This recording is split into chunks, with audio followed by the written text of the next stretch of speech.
안녕하세요. 아나운서 송다음입니다. 산업연구원에서는 다양한 산업을 대상으로 전략, 정책, 연구 등을 수행하고 있는데요. 산업연구원의 우수한 연구 결과들을 영상으로 함께 해보려고 합니다.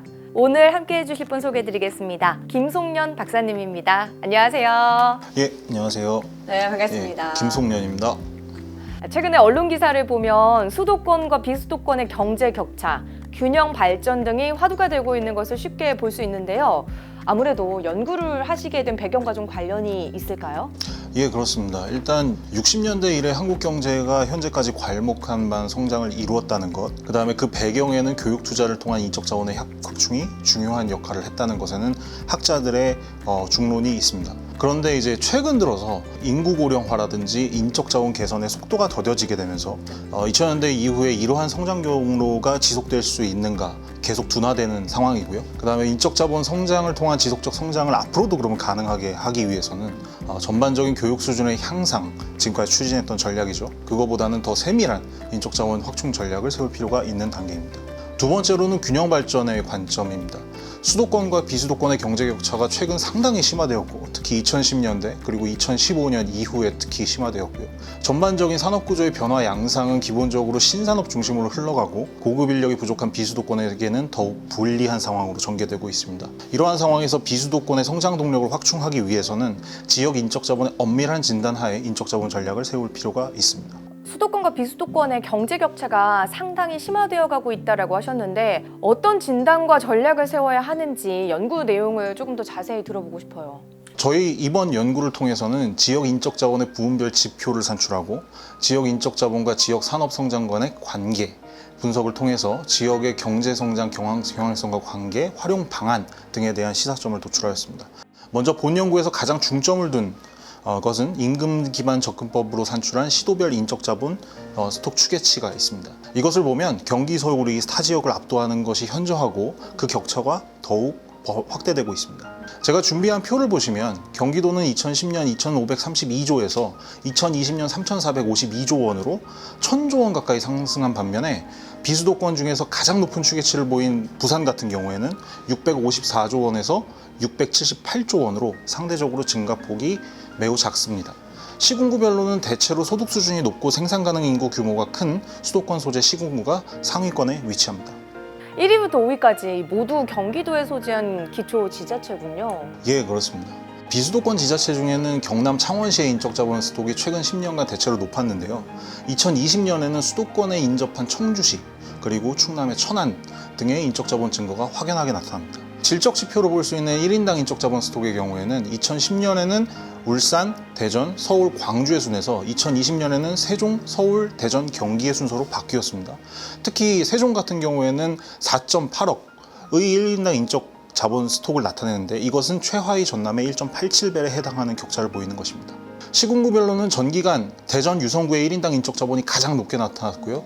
상위권이었던 울산의 4개 구지역이 2020년에는 북구 35위, 남구 47위, 울주군 52위, 동구 63위 등 순위가 전반적으로 뒤로 밀려났습니다. 전통 제조업으로 대표되는 울산의 1인당 인적 자본 감소가 눈에 좀 띕니다. 상위 15개 지역도 대전, 유성구와 세종시를 제외하면 3위에서 15위까지 서울의 구가 차지를 하고 있네요. 예, 그렇습니다. 다음으로 이제 인적 자본 성격을 파악해 볼 수 있는 4대 숙련 부분에 대한 분석 결과를 공간 분포를 중심으로 설명을 드려보면요. 인지적 숙련의 경우 2010년, 2015년, 2020년 모두 서울, 충청, 대전에서 강하게 나타났습니다. 시간이 지남에 따라서는 중부지방의 인지적 숙련 비중이 높아진 것이 전반적으로 나타나고요. 인지적 숙련의 경우에는 연구원, 인무사회 전문가, 교육자 등 이런 직종과 좀 관계가 깊은데 해당 지역 내에서 이러한 직종의 비중이 감소했다라는 의미로 해석을 할 수 있겠네요. 네, 그렇습니다. 다음으로 이제 기술적 숙련을 보면요. 경부축을 따라서 전반적으로 높은 것을 볼 수 있습니다. 울산, 포항, 부산 등의 지역에서 이 부문 비중이 상당히 큰 것으로 나타났고요. 이 부문의 상위 직종은 공학기술자, 공학시험원, 수리원, 정비, 기사 등 공학적 전문직, 기술직의 비중이 높고 이는 공업이 발달한 지역에서 비중이 높은 직종으로 볼 수 있습니다. 네, 이렇게 간접적으로 중부 지역의 산업활동 집중화가 두터워졌다라고 좀 예상할 수 있을 것 같습니다. 예, 그렇게 나왔습니다. 핵심 인적 자원 비중을 살펴보면 시군구 단위로 보면 전반적으로는 인적 자본 스톡이 큰 경기도 주요 시 지역의 핵심 인재 비중이 높아지고 있고 그 격차 확대를 견인하고 있는 것으로 볼 수 있습니다. 핵심 인력 비중과 지식 기반 산업 특화도와의 관계를 보면 지식 기반 산업이 집적화된 지역에서 핵심 인력 비중이 높아지는 관계성이 시간의 지남에 따라서 더 강화되는 경향을 확인할 수 있습니다. 지역 인적 자본하고 지역 산업 성장 간의 관계 분석이 이제 첫 단계로 지역 인적 자본의 격차가 확대되는지 여부를 먼저 확인을 하고요. 그 다음에 지역 경제 성장과의 어떤 상호 관계 이걸 규명을 했는데요. 전국적인 관점에서는 일단 인적 자본의 격차가 다소 완화되는 듯이 보였습니다. 그런데 이제 수도권에서는 격차 확산을 일부 보인다는 점이 확인이 되었고요. 이는 향후 수도권의 혁신 산업 밀집 지역 의 인적 자본 증가를 통해서 지방과의 전반적인 격차를 더욱 확대할 가능성을 현시한 것이라고 볼 수 있습니다. 그 다음에 이제 성장 회계 분석을 통해서 이제 간단한 회계 분석을 먼저 실시를 하고요. 이 결과 인적 자본이 이제 산업 생산이 미치는 영향을 본 것인데요. 초기 인적 자본량에 따른 지역 산업 성장률의 변화는 그다지 유의하지 않았지만 1인당 인적 자본의 성장률, 속도가 매우 중요한 변수로 나타났습니다. 연구 내용이 좀 어렵지만 쉽게 말하면 인적 자본 확충의 중요성이 그만큼 크다라고 좀 이해를 하면 되겠죠? 예, 전반적으로는 그렇고요. 그 중에서도 이제 우리가 주목해야 할 변수가 뭐냐라고 그랬을 때 이제 1인당 인적 자본량의 증가 속도가 매우 중요하다라는 것을 의미합니다. 마지막으로 산업 생산 증가가 인적 자본에 미치는 영향을 고려한 이제 반대의 방향을 고려하는 거죠. 그 반대 방향을 고려한 연립방 정식 분석 결과 인적 자본 증가가 산업 생산 성장률에 미치는 영향에 대해서는 앞서 이제 설명드린 성장 회계 분석 방식하고 결과가 유사하고요. 반대 방향, 즉 지역 산업 생산의 성장이 인적 자본에 준 영향을 보면 전반적으로 지역 단위 생산 증가율이 커지는 경우에는 1인당 인적 자본 증가율도 커짐을 볼 수 있고요. 1인당 산업 생산 성장률의 경우에는 부정적 효과가 일부 나타나긴 하는데 그 이유가 뭐냐? 노동 투입이 전반적으로 아예 감소를 해버려서 1인당 생산이 증가하는 것으로 포착될 수 있는 경우가 있습니다. 이러한 지역에서는 1인당 인적 자본이 줄어드는 것으로 해석을 할 수가 있습니다. 네, 박사님 지금 설명해 주신 실증 분석 결과가 좀 시사하는 바까지 좀 설명 부탁드릴게요. 실증 분석 결과에 따르면 비수도권의 인적 자본의 전반적인 어떤 평준화가 어느 정도 보이고 수도권, 특히 이제 경기도와 수도권 인접지의 인적 자원 개선 또는 확충에 따른 수도권 내 격차 확대의 경향성이 드러났습니다. 또한 이제 복수의 지표를 통해서 확인한 결과 이러한 경향성은 산업 구조가 변화함에 따라서 앞으로 강화될 가능성이 있으며 지역 인적 자본 축적과 지역 산업 성장 간의 이제 양의 되먹인 관계에 따라서 그 효과가 증폭될 가능성이 있습니다. 양의 되먹임이라고 한다면 하나의 과정이 해당 과정을 계속해서 가속한다는 의미인데 그렇다면 어떠한 전략으로 좀 해석을 해야 될까요? 양의 되먹임 과정이 드러났다라는 의미는 결국에는 이제 지역 인적 자본 정책 자체가 이제 단기적인 대책보다는 장기적인 대책이 중요하다 이런 의미를 내포하는 걸 수도 있고요. 또한 이제 인적 자본 확충의 방향성을 지속적으로 가져가는 것이 중요하다.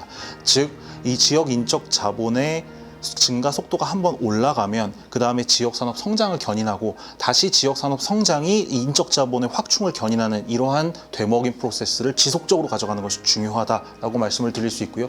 장기적으로 결국에 지역 성장을 가속화하는 방향이라고 볼 수 있습니다. 이 보고서에서는 3대 정책 과제와 7대 추진 과제를 제안하셨는데 이 부분도 한번 살펴볼까요? 앞서의 분석 결과를 전제로 해서 봤을 때 기본적으로 지역 인적 자본 추계 방법의 본 보고서의 정의에 따르면 인적 자본 개선의 경로를 크게 세 가지로 볼 수가 있습니다. 하나는 교육, 하나는 임금, 그 다음에 연령 이렇게 볼 수가 있는데요. 이에 따라서 3대 정책 그 부분을 설정을 하고 표와 같이 7대 과제를 한번 제시해 보았습니다. 첫 번째 교육 부분에서는 지역의 고등교육 유인을 결국엔 제고해야 된다. 이에 따라서 실천 과제를 한번 뽑아봤고요. 그 다음에 두 번째로는 임금 부분은 결국엔 양질의 일자리를 얼마나 창출할 수 있는가, 기존의 일자리를 얼마나 고도화할 수 있는가의 부분이기 때문에 결국엔 이것은 산업 고도화 과제와 결부되는 것이라고 볼 수 있습니다.